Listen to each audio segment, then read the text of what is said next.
Greetings and salutations, saints. How are you all doing? So, I'm affirming that all is well with you and that you've been social and physical distancing, hand washing, sanitizing, masking, tidying your yard as much as is possible in these COVID-19 times that we're navigating and hopefully navigating successfully. I'm giving thanks. I'm grateful. I be good.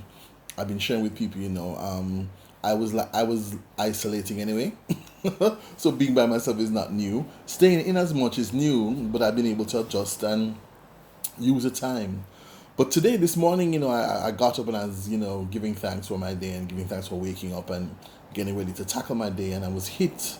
My pastor calls them God ideas by this urge to do a message to people who are probably experiencing something that I find myself thinking about a lot. The reality for a lot of people is that they are now stuck at home with an abuser. And whether the abuser is a physical abuser, sexual abuser, verbal or mental abuser, psychological abuse, they're stuck at home with this person. And that's a hard thing to wrap our heads around if that's not your reality, if you've never experienced it or worked with people or dealt with people who have gone through it. I have worked with quite a few people and been mentored and counseled people who have, and so it hits me really powerfully that this is a reality. And so if there's anybody who's going through this and you're experiencing this, I'm humbly doing this video for you or anybody else who wants to pass on this information to people. And the first thing that came to me is attempt to tell somebody and talk about it.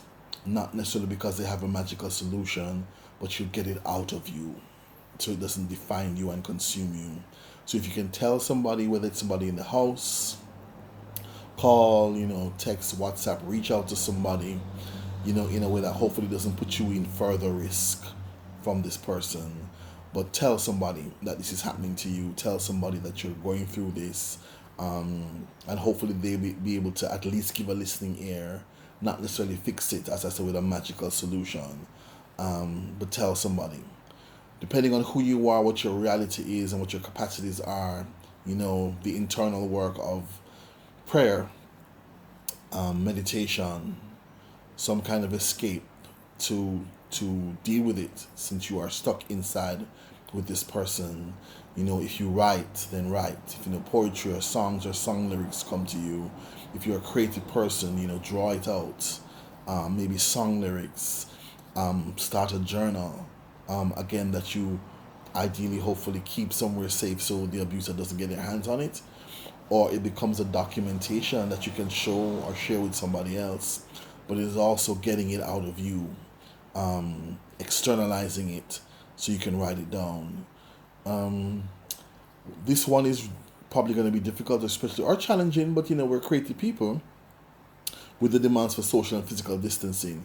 If you have the option to be out of the house, use that option, but practice your social and physical distancing, 3 to 6 feet, no physical contact, wearing masks when you go out.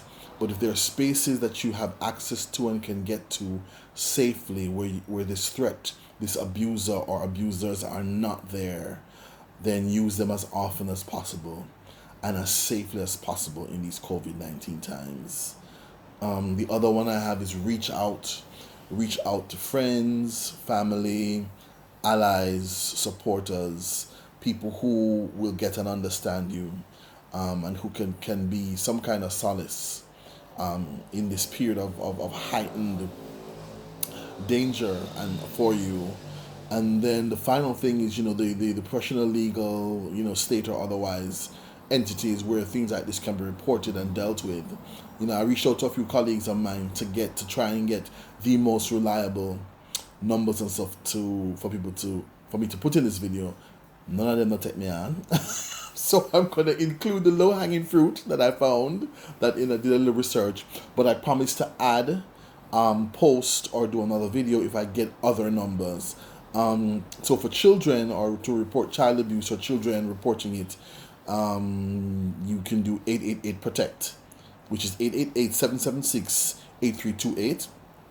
They also have an 876 number, 876-822-7031. And then the Bureau of Gender Affairs has 876-754-8577. And there's a landline 876-929-9038, and that's Women Inc., Women's Crisis Center. And then there's also 119 if it escalates, if you're feeling that you need help. Again, as I said, unfortunately, no magic bullet, no magical solution, but just to know that we're thinking about you. And it may not be my reality or other people's reality, but we know this is real for many, many people. And be safe, protect yourself, try and get through this. As I said, if you feel you need to report, tell somebody, get out of the space if possible. COVID-19 heightens this kind of thing. And in normal times, you have the option of being out of the house or staying out of the house, keeping some distance, and this is preventing that. So I'm holding consciousness with you. I'm praying for you. I'm speaking over your reality and affirming that spirit and your ancestors show up and guide and protect you.